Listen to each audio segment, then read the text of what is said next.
Should I stay or should I go after my PhD? I actually did both. Welcome to Year Zero Vlogs. In 1 year, I will be leaving academia and start a new life as a consultant, helping others to teach better.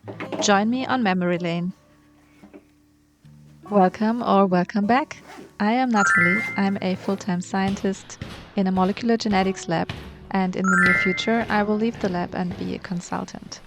This made me a YouTuber by accident, kind of. So that's why I'm here. And in my Year Zero vlog series, I used the opportunity to make a different type of YouTube video. Usually I talk about didactics, but in between lab work and teaching and a little bit DIY in my 100-year-old house where I soon will be living in, I also want to use this year until I leave academia, so this year of 2026, to think back. And I took you with me already from my kindergarten and school Year Zero vlog over to my time at high school. I visited my old university, my alma mater, and I went even to the place where I did my PhD. So after having a PhD, the usual step for people that would like to continue doing research is to do a postdoc. And usually we go abroad for a postdoc. And this is also something that I envisioned for myself because I always wanted to be a scientist and I wanted to have an academic career. So I aimed for doing a postdoc abroad after I finished my PhD. Now, sometimes things do not go as linear as you want, and many of you might be in a similar situation today as I was at the time, which is that I had the opportunity to go to a lab abroad. However, I had a little bit time to bridge. So that is why, after finishing my PhD at the Max Planck Institute, I stayed there for 1 year, 12 months, and I had the status of a postdoc, worked as a postdoc until I went abroad. And in this Year Zero vlog, I want to talk a little bit about what this means and how it feels like to stay behind in the same lab as you did your PhD. The pros and cons of working for a more senior principal investigator and a young principal investigator, and everything that came to mind thinking about this very first phase as a graduate PhD. And for me, this is now more than 10 years ago. So I was taking a little walk here and trying to get my thoughts together about what I would like to share with you. I tell you a little bit about my story. And then this is also a little bit of an advice video for PhD students that are thinking about doing a postdoc at the moment, because what is most important is really to make decisions, and we'll get to that in the end of the video where I share how I stay sane in this uncertainty.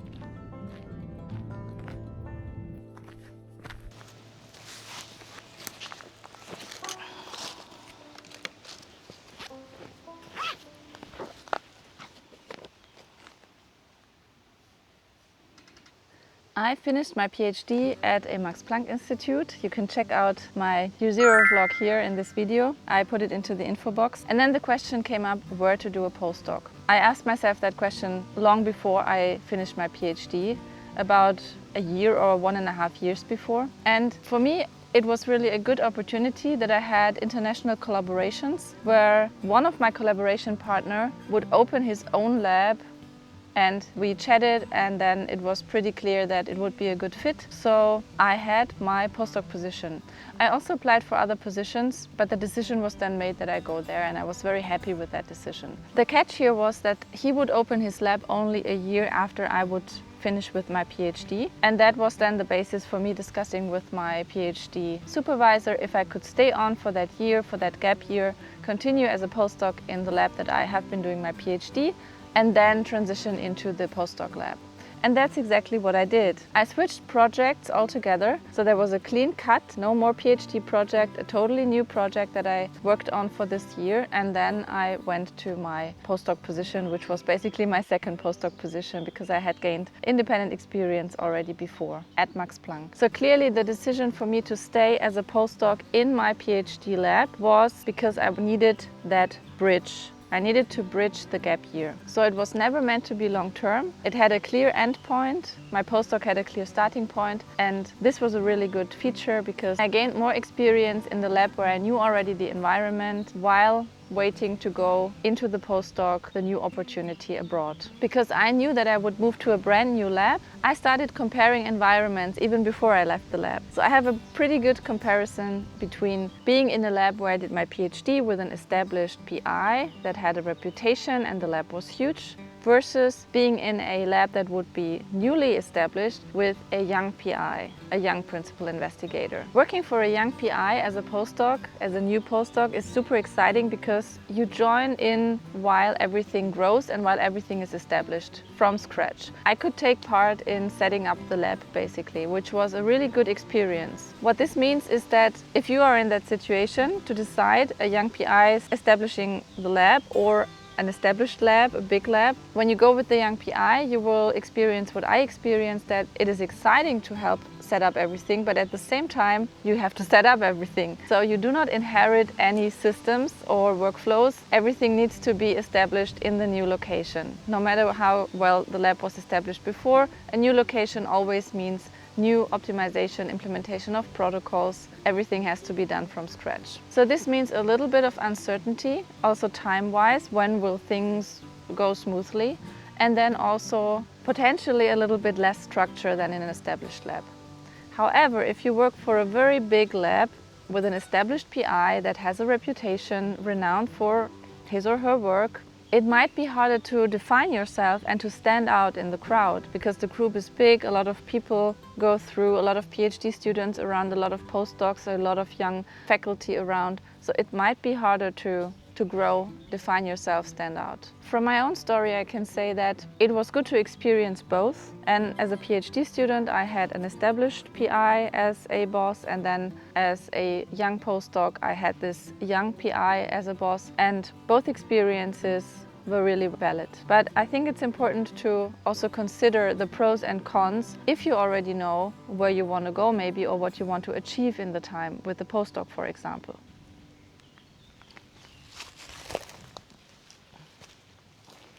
I find that when you stay in the same lab where you did your PhD for a postdoc, it can be a strategic move. However, from my own experience, I must say that it is very, very good to know what the next step is already. Because otherwise, this strategic bridge might end up becoming too long. And a problem with staying in the same lab as a postdoc, where you did your PhD, a lot of people experience, write in the comments if this is true for you too, you might not be taken so seriously by the colleagues because everyone knows you as the PhD student. There is no magic switch that you're now suddenly Dr.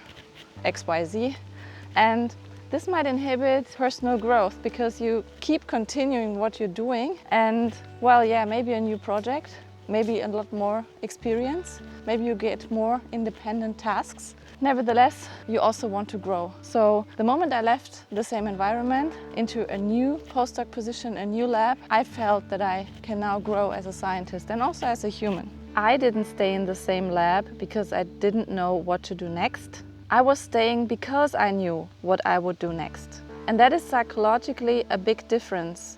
I know that nowadays it can be quite hard to find a job directly after you finished your PhD because the job market is quite saturated as it seems, especially if you know exactly what you want to do, if you have less flexibility, also less flexibility with mobility internationally. If I would do it again, I would want to do exactly that.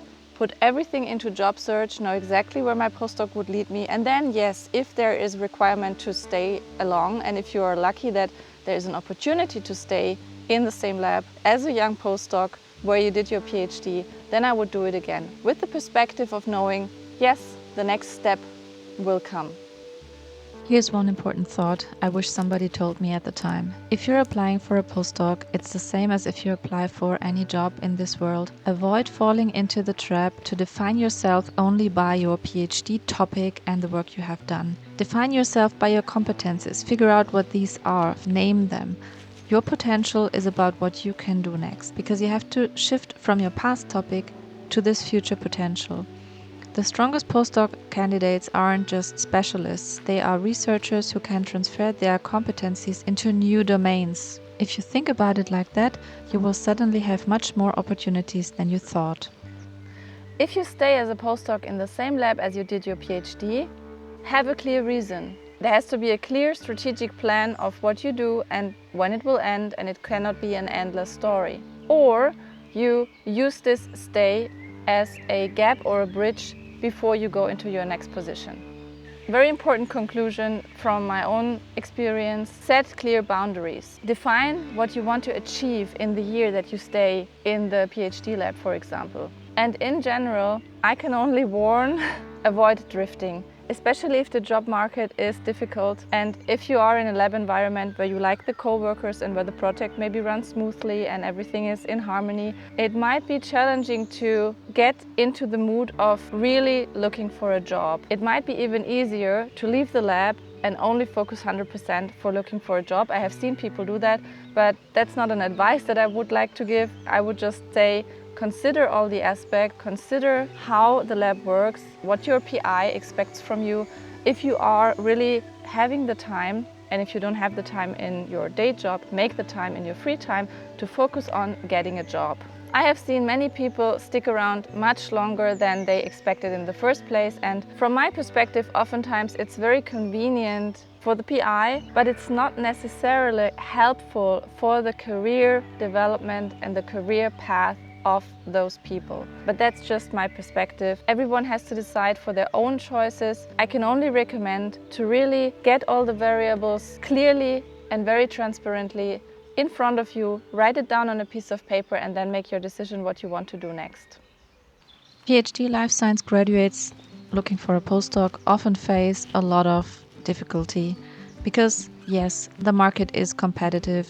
The pressure to fit into a narrow topic match, potentially unclear expectations from supervisors, and yes, let's name it, a lot of uncertainty around funding and contracts. It's not easy. It never has been. So I can only come back to what I said earlier. Make sure that from your PhD experience, extract your broader competences and name them, like independence, project management, adaptability, resilience, time management. This will help you to define yourself as a mature researcher, a scientist.